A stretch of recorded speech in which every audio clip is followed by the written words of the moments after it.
Praise the Lord. கர்த்தருடைய பரிசுத்த நாமத்துக்கு மகிமையுண்டாதாக. கர்த்தர் நல்லவர். இந்நாள் வரையிலையும் நம்மளை கண்மணி போல பாதுகாத்து தாங்கி தேற்றி அற்புதமும் அதிசயமா வழி நடத்தி வந்தால் கர்த்தருடைய நாமம் மகிமைப்படட்டும். இந்த வெளியில பிரதர்ஸ் அண்ட் சிஸ்டர்ஸ் நல்லா கவனிங்க. ஏன் அநேக நேரத்தில் எனக்கு ஒரு தாட்சி இருக்குது அப்படின்னு சொல்லி கொண்டு இருக்கிற பிரதர்ஸ் அண்ட் சிஸ்டர்ஸ்க்கான வார்த்தை. இன்னும் தெளிவாக சொல்லணும்னா, ஏன் அநேக நேரத்தில் நான் ஒரு வறண்டு ஒரு நிலைமைக்கு காணப்படுகிறேன், ஏன்னு எனக்கு தெரியல, மறுபடி எனக்கு ஒரு வறண்ட நிலைமை வருது, அது ஏன்னு தெரியலன்னு சொல்லி கொண்டு இருக்கிற பிரதர்ஸ் அண்ட் சிஸ்டர்ஸுக்கான வார்த்தை தான். நல்லா கவனிங்க. உங்க முன்னாடி ஒரு வார்த்தை கொண்டு வர விரும்புகிறேன். சங்கீதம் 23:1, கர்த்தர் என் மேய்ப்பராக இருக்கிறார், நான் தாட்சி அடைவதில்லை. இது நமக்கு எல்லாருக்குமே, நிறைய பேருக்கு நமக்கு தெரிஞ்ச ஒரு வார்த்தை தான். நல்லா கவனிங்க.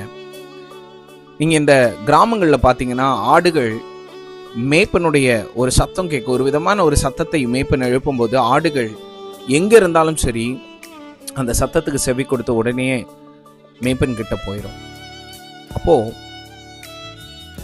செவி கொடுக்காத ஆடுகளுக்கு என்ன ஆகும்னா வழி தப்பி போயிடும். இன்னைக்கு ஏதோ ஒரு இடத்துல நம்ம இந்த உலகத்தோடு வாழ்ந்து கொண்டு உலகத்தின் வழியில வழி தப்பி நம்ம போயிட்டோம்னா, இன்னைக்கு தேவன் தான் என்னுடைய மேய்ப்பன்னு அவருடைய சத்தத்துக்கு செவி கொடுக்க நம்ம ஒப்பு கொடுக்கும்போது என்ன ஆகும் தெரியுமா?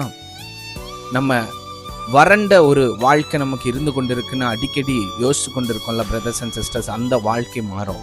வறண்ட வாழ்க்கை எல்லாமே நமக்கு சரியாக ஆரம்பிக்கும். ஏன் தெரியுமா? நமக்கு கர்த்தரையே மேய்ப்பனா இருந்து நமக்கு தாட்சி வராதபடி அவரே நம்மளை திருப்தியா நடத்துவார். மேய்ப்பனுக்கு தெரியும் எப்போ நமக்கு புல்லை காமிக்கணும், எப்போ தண்ணியை காமிக்கணும், எப்போ எப்படி நடத்தணும் அப்படின்னு சொல்லிட்டு. ஸோ இன்னைக்கு வரைக்கும் வழி தப்பி போய் நம்ம அதனால பட்ட கஷ்டங்கள் எல்லாத்தையும் சரி செய்யணும்னா மேய்ப்பனுடைய சத்தத்துக்கு நம்ம செவி கொடுப்போம். கர்த்தர் நம்ம வாழ்க்கையில பெரிய காரியங்களை செய்து